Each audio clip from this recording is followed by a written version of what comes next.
Oh, a little better. I didn't butcher as much the intro today. Not as much. Not as much. I'm still getting used to my controls. Anyway, it's all good. That's all good. How's it going? Very good. You? Very good. Can't complain. Yeah. Good. Back into COVID mode. Yeah. Apparently. So there you go. That's what happens. You don't when you have a bunch of people not obeying the restrictions. So what can you do? I know. We're not here to talk about that, though. No, we're not. Apparently not. It's not a COVID show. It's the sales and marketing show, right?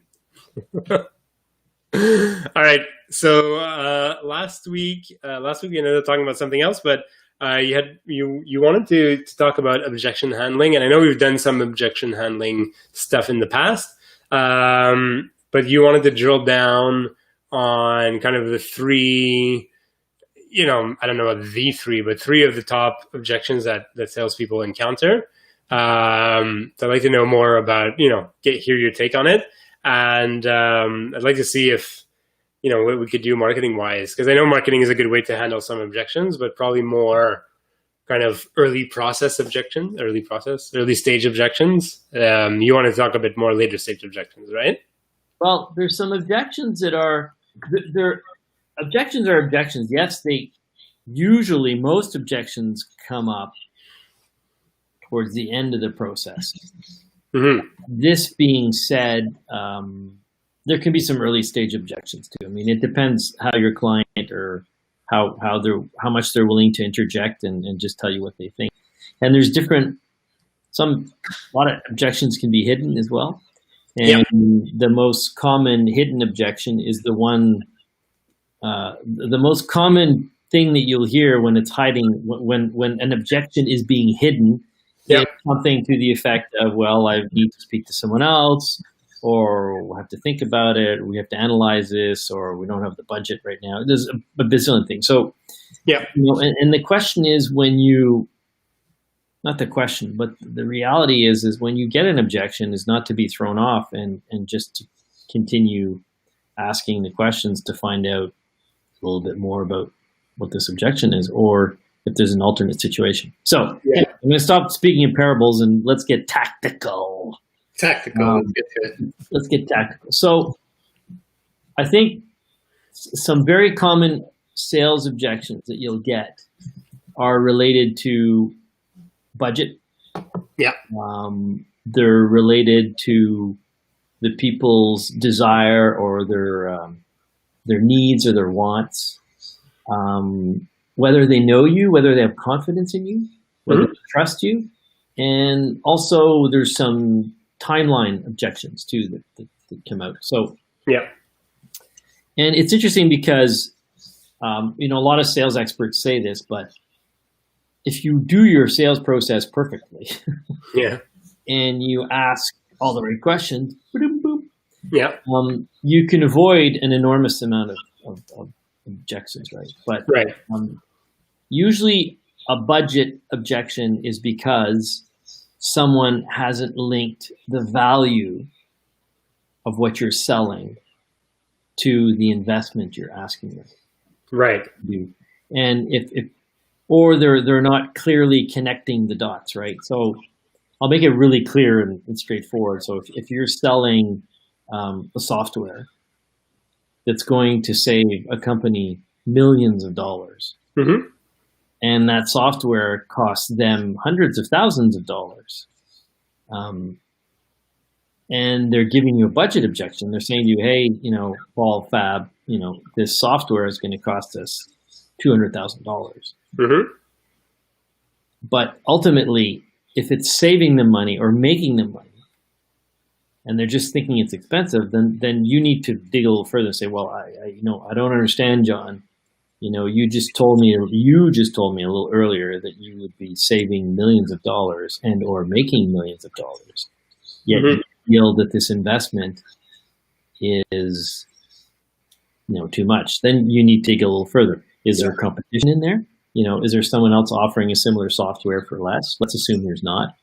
For this example, well then, you just need to understand, you need to make sure that they connect the value of your product to what you're Right. doing. I mean, we've talked about that before, and you need to do that anyways with the client. So it can come up and as an objection at the end, and they can be going, and at the end they go, oh yeah, it's too expensive. Well, so and then your ultimate question is, can you just tell me why you feel it's too expensive, right? Yeah. Well, $200,000. And I know we talked about price like a few weeks ago, and we had a whole thing just on pricing. But I was actually reading like a study that came out, and how like a lot of salespeople kind of, especially when they're doing email prospecting, kind of like tie it off right away back to ROI, like saying like we have like a 137% ROI or whatever, something like that. And the studies showed that people actually prospect disconnect from that type of message quite a bit. And kind of the messaging, the idea behind why is because ROI is important, but people buy on emotion, right? And we've talked about this quite a lot of time. And I mean, this isn't a concept of like hitting ROI up front, but it's because there's no emotion attached to it, right? Like ROI, people have a hard time. Yeah, I'll save $1 million, but I don't really believe you. Like it's like the emotion isn't there. You just right? said it. I don't really believe you. If the emotion they're feeling is, I'm not sure if this is really true, because let's face it, if you say to someone, hey, you spend $100 now, you'll make $10,000 in the next year, and they really believe you, they're going to do it. Yeah. If I say to you, Fab, go scrape up $100, because I just found some gold in my backyard, and I guarantee you, if you give me $100 to buy this shovel, we're going to pull out $10,000 in gold. Well, if you really believe it, you're going to find that $100. Yeah. And the real thing is, okay, Paul's a nice guy, but I really believe him. That's a trust issue. Yeah. That's a trust issue. I don't really believe the gold is there. So that's why you have to dig deeper and say, well, so you're telling me it's priced. And then they might say, well, actually, I'm not 100% sure that return on investment so it is an emotion. You're right. It boils down to that trust emotion, because if you really, well, it's not a question of not being trust, but if you really believe that this product, service, situation can really bring you the value of the investment you're looking for, well then, the objections can go away. That's true. When you paid for your house, I hate to bring that back up all the time, but when you paid for your house, you believed that you were getting the value, or else you wouldn't have bought it. Yeah. When I bought my house, same thing, unless you have some crazy spouse forcing you to buy it, but all things being equal, you're normally going to be paying, you're normally going to be buying the house because you feel it's worth it, or you have no choice, and in the market you need to live somewhere, and that's the price, right? Yeah. So the budget objection is an interesting one that actually comes up, and it's often a little bit hidden, or it comes out in different ways. But you need to just continue asking those questions to figure out why. Well, why do you feel it's too expensive? And it might, if you're saying, well, look, you have to spend $100,000 a year for the next 10 years to make $1.1 million. Like, okay, that's $100,000 more than the million I'll be investing. Yeah. All right. So we've done price, and we had a whole episode on price. Let's talk about. Well, why don't we look at the need and want objection, right? Okay. And the need and want objection is someone who will say something to you like, we already have a solution. Mm-hmm. You're talking to them early, and this might come up early, actually. This is an example of an early objection, Fab, I'm happy you called me, but, I don't think you can really help me with this or that, And that's two things, right? It can be ignorance as to what you're going to be dealing with. Yeah. And it can also be they truly don't believe you can help them, right? Yeah. And that's a tough one, right? So if you're talking to someone in there, and what you need to do is, you need to ask questions to understand their current situation, right? Right. You need to uncover the unknowns. Now, here's the thing. The tough thing is sometimes their unknowns, they don't even know what they don't know, right? Yeah. So if I'm selling you this great doohickey doodad software that's going to solve a bunch of stuff that you don't even think can be solved, well, then they might not even know they have that need or that want. So it's an interesting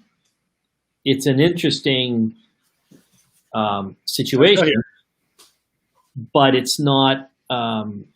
It's something that you need to address immediately. So you can say something like, "Yeah, I hear you. You might be right. Maybe my solution is not right for you, but can I ask you a few questions to find out more, right?" Yeah. How have you fixed your problem? How will you build that opportunity? What is it that you're doing right now?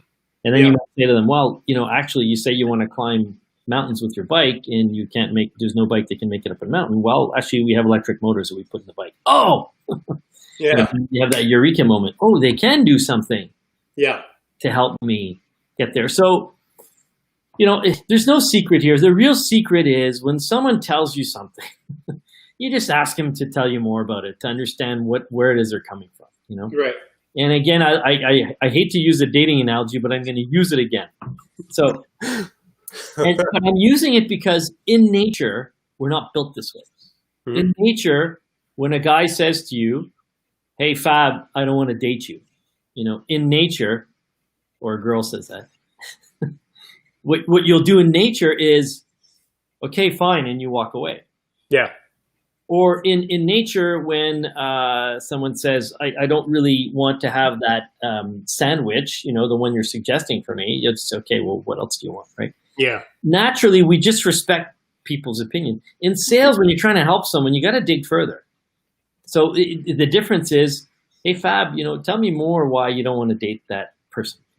Yeah. Well, actually, I'm actually married to someone, and I love her very much, and we have 2 children, and I don't believe in polygamy, and that's why I don't want to date him. So, but you don't do this.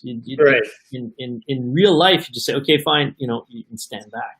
Yeah. But in sales, we have to learn to dig more. So when someone says, "Hey, I don't think you can help me," a lot of the times we go into, "Yeah, but I could do this, and I could do that, and I could go here, and I can go there." Yeah. Instead of saying, "Well, okay, I understand, but can you just tell me why you think I can't help you?" Right? Yeah. After the discussion we've had. Yeah. Well, okay, it's not really that you can't help me, but I really don't have the budget. I know I should be spending on this, but the bank's calling our loan, and the first priority is getting up all the stock we have in the warehouse. Totally respect that. When should I call you back? Right? Yeah. So So basically, I think what's interesting though about the objections and diving deeper and stuff like that is that there's a component of knowing when to walk away without quoting this song too much, but you got to know when you have to stick with it, but you also got to know when you have to just walk away. I mean, at some point, whether they're faking it or not, whether, let's say in your example, like the stock example, let's say it's fake. At some point, you got to admit, or you got to accept that you're just facing a wall and might as well move on to something else. I dare to say that the more you ask questions to someone, the more you find out about their reality, the digger you deep, the more you'll be able to understand whether they're telling you the truth. The more you'll see the defects in their lying, if they are lying to you. And let's face it, a lot of people lie to salespeople because you just want to get rid of them. Yeah, and it's sometimes it's just easier to lie.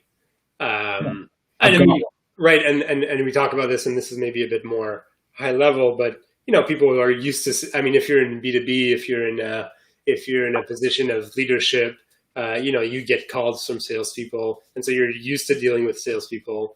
And so sometimes that if I say, I have no budget, or I have a very tiny budget, like a lot of salespeople scare off, and it's just easier to say that than to say like, I'm not interested, and then they go into this rapid sales pitch, and you kind of learn how to deal with most average salespeople. Yeah, absolutely, that's totally right. And you need to put yourself in a different mindset. I've said this before many times, but you need to put yourself in the psychologist sort of No, I wouldn't say the sales psychologist. You're putting yourself in the psychology of the problem you're solving, right? Yeah. So if you're an expert in such and such a software, or an expert in such and such a service, well, you're asking that you're the psychologist of that problem, or that hopefully that opportunity that you're trying to create to help them get there.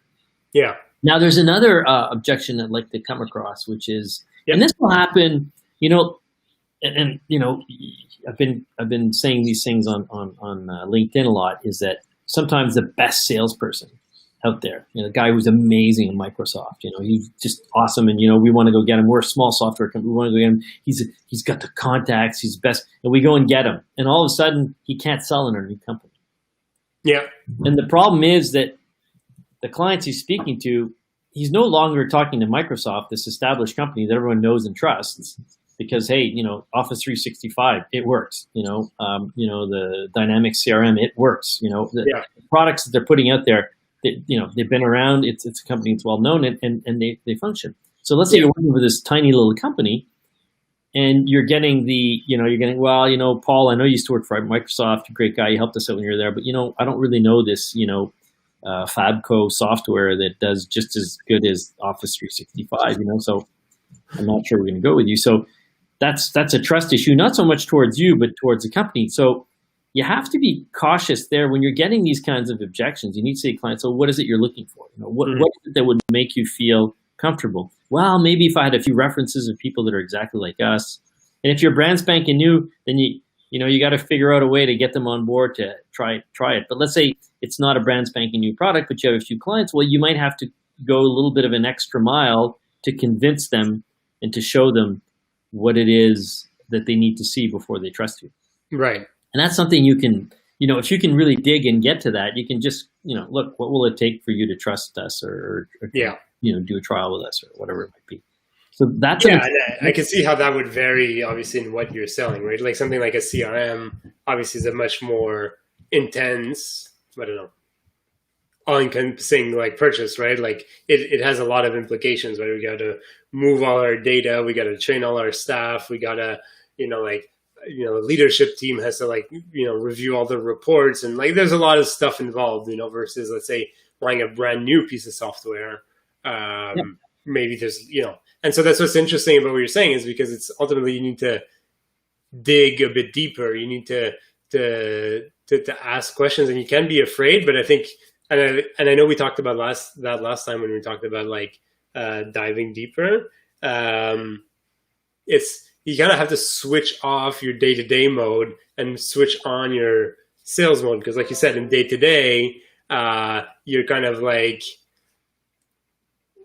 you accept the objections, right? Like somebody tells you, whatever, your dating analogy is no, I don't want to go out. Again, maybe you'll push back once, maybe twice, but that's about it, right? You're not going to go too strong. You're not going to convince someone to go to, if that girl you really liked in high school, you're not going to convince her to go out with you by asking her, what is it that you don't like about me? Yeah. But another way of looking at this is that when you get these types of objections, is you really just need to dig down to figure out what it is that's going on. And you're right. In your natural state, we're not digging down as much. So you have to put your psychologist state on, because ultimately you're trying to help them out, right? And if you really think you can help them, then you should be asking those questions to figure out a little more. Now, the real trick there is to ask the questions before you try to sell something. If you're dealing with them in the objections, it's a little harder, because you've gone through your whole sales process, you've done your presentation, and you're asking when you can start. And if you're getting these objections, honestly, you probably haven't gone as far as you can, unless sometimes someone else is involved or someone jumped in, and there's never a perfect situation. No one gets to go through their sales process perfectly. No one gets to say, oh, it's gone directly from point A to point Z, in a perfect. There's always something that happens. So objections will happen. And I know myself, I give a lot of objections when I'm buying stuff in stores and I get a pushy salesperson. Yeah. I do it when I get a pushy salesperson that's trying to sell me some software, which I had interest in. And I'm just sort of, scouting things out. But really, had that salesperson did a great job and said, look, Paul, how important is this software really to you? What is it you're expecting to get from this? I'd say, look, I'm not sure I'm ready to invest yet. I'm just exploring. Mm-hmm. And had they known that, well, then they probably would have been less pushy at the end. So the more you pitch early without knowing about your client, the more you're going to hit objections. Right. The more you really find out what it is they need, the less objections you'll get. Right. That's interesting. And I mean, and maybe an aside, or maybe it's completely unrelated, let me know. But, and it's also, you often say when you're in a conversation with a prospect, you kind of end it off by kind of booking your next meeting, right? And so I think that's a challenge too, is like people kind of end those calls or those conversations, and then the objection usually comes by email or something like that. And then you're kind of stuck because you have a harder time handling it, right? If somebody just writes back to you like, hey, we need another 6 months on this, and it's an email, and then you're trying to call them and you're trying to get them back on the phone, and it's kind of like lost. So can you maybe talk a bit to how to put yourself in a position to better handle an objection? Yeah, I mean, if you do get the objection, the best way to put yourself in that objection is to repeat what the person said. And just give yourself time to absorb what it is they're asking you. So if someone throws an objection at you, you really don't know how to handle. I don't know. Let's take one here. Let me just, someone says to you, hey, Fab, love what you presented. It's awesome. But we need to put this on hold right now. We have other priorities in the pipeline. COVID-19. We have to get our manufacturing yet, right? So when you get that kind of stuff thrown at you, again, you just have to dig a little deeper and say, well, Paul, you told me that if you didn't fix this problem, it was going to cost you, $50,000 a month. And you want me to call you back in 6 months. So you basically tell me you're willing to spend $300,000 on this problem? Yeah. And the answer might be, well, yes, we have to, because if we don't fix priority number one, we'll be losing $1 million a month. Okay, I get it. But if it's, can we do both at once? Yeah, we probably could. Okay, so the idea is not to get thrown off your horse, like you would if a girl tells you she doesn't want to go out with you, or your friend doesn't like the restaurant you want to go to. You're not going to say, well, why is it that you don't like pasta? It's got some great carbs and it's going to bring you, it's organic and it's, like, I don't feel like it. Yeah. So, but you have to go past that, and you have to, if you're asking questions that are going to help the client, truly help the client, potential client, they won't get frustrated with you. If you're just seemingly trying to change their opinion or their view on something, they might get upset or annoyed with you. Right. So it's the intent that you have behind it. If you're just trying to sell your stuff, and regardless of the need or not, you better be damn slick and good at what you do, because if they see through you, they're going to see through you and they're going to kick you out and say, hey, you have no interest in what I'm trying to achieve here. You're just trying to sell your crap. If your stuff, if your product, service, whatever it is that you're selling, offers a true solution and enables them to move forward, then it's different. It's a whole different, Then you are asking questions, say, look, and rarely when you ask an open question, someone say, why are you asking that question? Rarely. Usually you'll get the, oh, that's a good question, or yeah, that's actually a good question, or the straightforward answer, right? Yeah. So for example, I'm thinking of a situation that happened to me maybe a couple of months ago. I don't know exactly, but I was talking to somebody and we kind of had to do like kind of 2 call sessions because of time limitations. And, between the first and the second call, they were like, you know what? My team is really impressing me and I'm really doing good and I'm super happy. But all that came out through email or LinkedIn message or something like that. And then you're kind of like, okay, but then it's kind of hard to catch that puck again, because you're like, like you're on a message and you're like, well, can you ask the open-ended question on a message? Are you like, should you try to find like another reason why you should still get on the phone and try to deal with it then? I think that's interesting. Listen, I've yet to master amazing sales capabilities in an email, right? Yeah. I think an email is mostly there to enhance the potential to have a conversation, right? Or to make someone, you might just give them one thought. You could just give them a little nugget, say, a lot of our clients have had great success with this. Assist would love to have a 2-minute conversation with you. Yeah. But it is tough. I mean, particularly in cold calls, we get bombarded. Like, I get bombarded with people trying to sell me stuff, Yeah. And I go look at one website and I put in my email because I want to, download some information and whatnot. And the next thing I know, I'm being like harassed, right? and I don't get upset because I know that, you know, in the 100 guys that are out there like me, there's 10 of them that are going to say, wow, this is perfect. And I have turned around. There's sometimes where, yeah, I'm interested in this, and I go and I sit down and I buy the product because it's good for me. Yeah. But it's not every product that's good for everyone all the time. Yeah. You have to, I forget where this started, but you have to ask the questions to find out if it really makes sense. And when you're writing an email or using LinkedIn, you've got to be creative and it's got to make sense to the person. You know, a lot of people say when you're writing an email, find out a little bit more about the prospect you're talking to or the client you're talking to. Yeah. And then, you know, mention something that means something to them. And I know. I think we're getting a little far away from the topic of objection handling, but you know, I've done it with the past, and I've worked with people in the past, and there's like, you know, it's really about like scouring your their LinkedIn profile, trying to find like posts or something that they've written or shared, and then they're like, you know, you try to tie that back, like it's, you know, and then but then you get like amazing results, right? Because it obviously demonstrates that you've done a lot of research and you're interested in this person. And well, yeah, then the objection of just shutting you down in an email or being ignored is a little less likely to say, wow, this person's actually, you know, found some stuff up about me that means something to me. Yeah. You know, because let's face it, any and all objections are someone wanting to put some kind of wall between you and between you and them, and are not ready to make that decision or that jump yet, right? Yeah.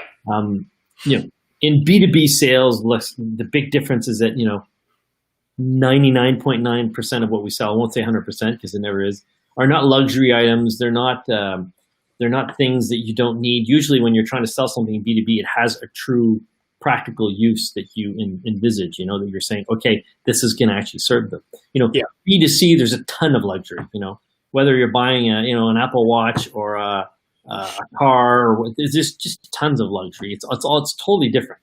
Right. B2B, you're trying to focus in on how you're going to help that client either create the need that they didn't even know they had. You know, I've got one client who's, it's a great thing. Like they automate processes. So some clients don't even know that they can automate certain processes. Like, wow, cool. You know? So, you know, and then they calculate, sit down with them, how much time they'd be saving, how much money they'd be saving. And it's like, then it makes a lot of sense. Yeah. And so there's that whole, in B2B sales, yes, you're still buying with emotion, but generally, unless you own the shop, there's also, and this is where I'm going to contradict myself. Yes, you buy an emotion, but there has to be some kind of logic to what you're trying to sell. You know, right. I'm not just going to buy this software because it's cool, unless I'm a moron, but I'm going to buy the software because yes, I'm taking an emotional decision to say, yes, I'm buying, but it also fills a need and makes sense. So that objection, these objections that you get as you go along are usually fear or budget based or annoyed based, but you need to dig into them to figure out what's really going on, right? And if you do your job properly and you ask the right questions, you're going to find out. Think of that sales guy who just calls you up, asks you 2 questions, and then rattles off for half an hour. Yeah. You know, even if you need that product, you're going to say, you know what, you're going to give them I don't have time for you right now. I'm not interested. And then you're going to call his competition probably and buy it from them. Yeah. But the last objection I wanted to look at is urgency. Well, we talked about them, right? So the whole 6 month thing. So if someone says, hey, I want to wait for 6 months, well, how much more is it going to cost you in 6 months? So if you had these honest conversations and you're getting true objections, then you can deal with them. Yeah. I know as a salesperson, I've hit a lot of objections, and because I've given a lot of objections, I know what is behind a lot of these objections. You know? And if someone does their job properly, they're going to know, and they're going to know when to lay off or to come back. And I've also told people, and in all honesty, you know, I'm not ready for this. Call me later, and they've called me later, and it's worked. Yeah. Yeah, and I mean, obviously it depends. Yeah, like you said, you have to know, and you have to know your process, right? If you generally have an 18 to 24 month sales cycle because of the product you're selling, well, 6 months is logic, you know, makes sense, right? That this step takes 6 months for the engineers to figure out if it's a good fit. Yeah. You know, that's natural. In some cases, obviously it is a put off. So again, it's about digging a little deeper, and eventually with experience, if you're in that industry or that company for a while, you start noticing and identifying an objection versus like a truth or whatever.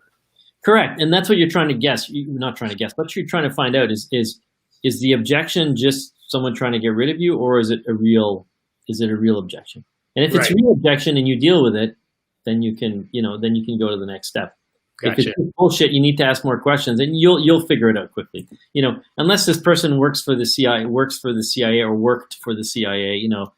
Usually lies or false objections are pretty easy to uncover. Yeah. And if you have a good enough relationship with a person, if you've been talking to them for a couple of hours, you can say, "Hey, look, this doesn't make sense to me. You're telling me this, and that, and now you're changing your mind. I just want to understand why." Yeah. And again, if you're not a pressure sales guy and you're not using guilt and you're not trying to push the person into a corner or push the person into making a buying decision, then most people will be pretty honest with you. But someone who feels that they're being pressured is going to do anything to get out of there. Yeah. And you might not get the truth, But this is the best thing for you, and you told me you wanted it, my kids can't go to school if you don't buy this from me. Yeah. Horrible. Actually, I got to tell you this. I can't tell you who, but a friend of mine who works for a very large telecom company told me that about 10 years ago, he went to a client he's actually a support engineer, and he went to a client with one of the salespeople. Okay. And that salesperson literally said to their client, "If you don't buy this from me, I'm going to have a hard time paying for, I forget, it was my mortgage, my car, or something, my kid's school, whatever it might be." And it was just like the most horrendous thing you can do. I mean, that's just like, ugh, it's, and I remember when I started selling in the 90s, I remember it was really funny. They had a list of objections you might meet. I was in telecom at that point. And they had that list. It wasn't me, by the way, who did this. A list of objections that you could, and one of them was, "Oh, it's going to help me put my," and I'm like, you can't use this. It's horrible. It's guilt selling and totally disgusting. All that to say that you've got all kinds of salespeople out there. There's no school of sales. So obviously buyers that are getting a lot of calls get taught to sift through the crap and say, "Hey, look, this is what I want," and to ask tough questions and to try to throw you off so that they don't have to deal and that they can make the true selection. Now, if you're a really good salesperson, you're going to figure that out and you're going to be that person's partner. Say, "Okay, I know you're looking for something good. I'm going to see if I have it, and if it makes sense, we'll make it work together." And you'll get less objections. You'll get more honesty. Yeah. Interesting.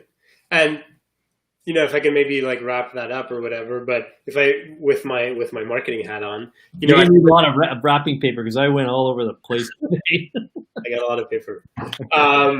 What I think is interesting though, if you do have then a strong marketing effort, a strong marketing initiative, is as you start digging deeper and start, because obviously I'm sure certain objections, and we've touched on 3-4 today that come back regularly. You probably have a lot of objections that come back, right? So let's say I need to wait 6 months or whatever, and then so one thing, obviously, you need to work with your salespeople, or just something that they're saying or doing that's provoking this objection.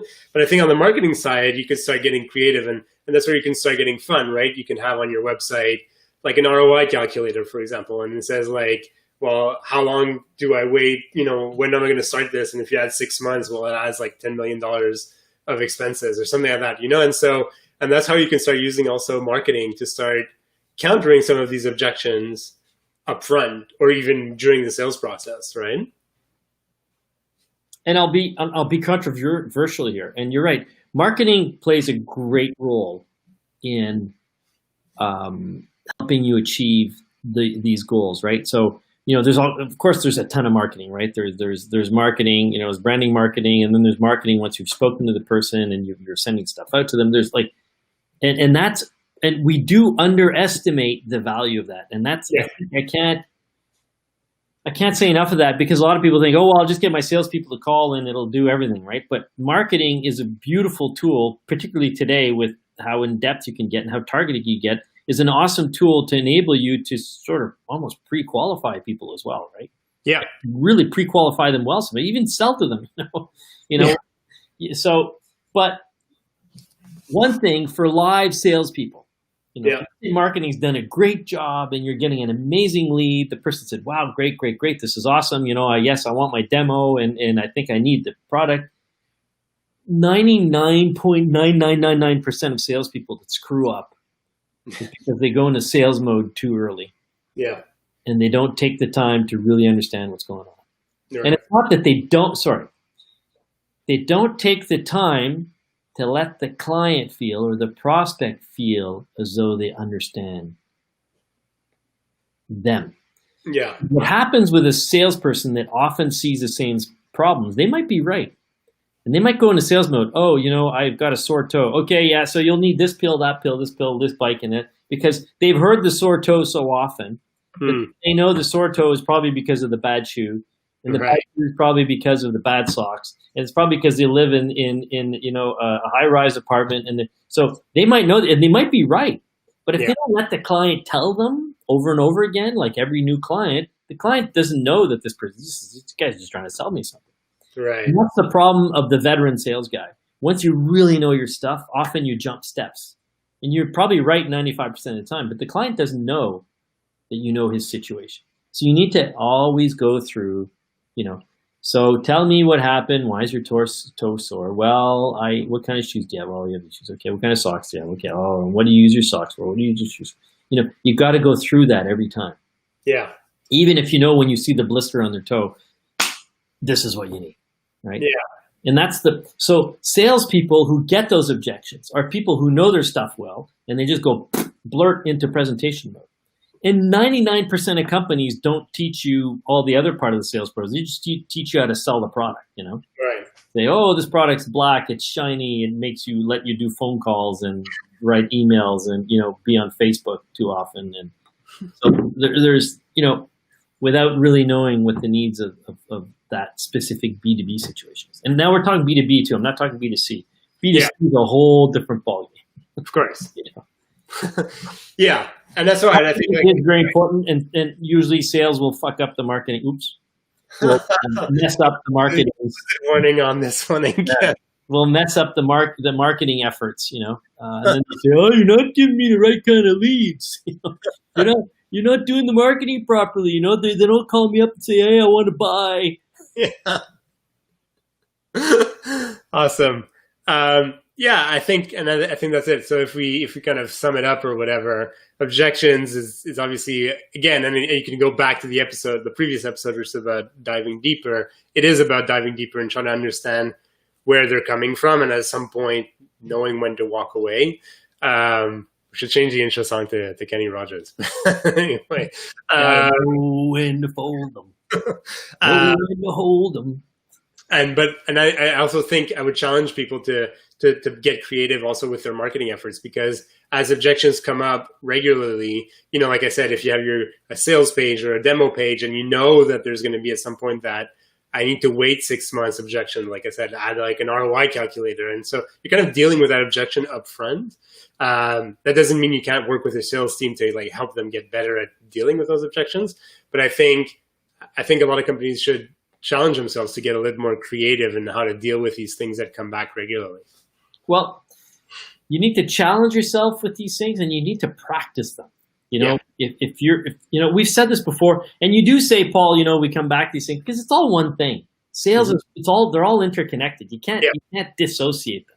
And the most important thing is to really have your client feel and understand that you understand him, that I've said this before, that you're sitting on the same side of the table as them. Yeah. If they feel that you're on the same side of the table as them, they're going to be way more honest, because they're going to feel this guy's really trying to help me, right? Or this girl is really trying to help me. This person is really trying to help me move forward in my business and get me to where I'm trying to go. They understand. Yes, they want to sell something. Yes, they want to make their commission. Yes, they want to be rich, whatever it is. But they also are taking the time to understand, and they're going to solve my problem. So they're going to sell me these little screws. They're going to help me put my whole e-bike together. They're going to help me sell it across the world. Well, that's okay. I don't mind if he makes money, because he's solving my problem. Yeah. He's creating the opportunity I need to create. So but ultimately, if you're getting stupid objections, it's because you're not doing your job properly. You're not finding out properly about your client. Amazing, Paul. Amazing, Fab. Have a great day. Thanks for everybody who listened live today. And this episode will be back on the podcast in a couple of weeks. Ciao.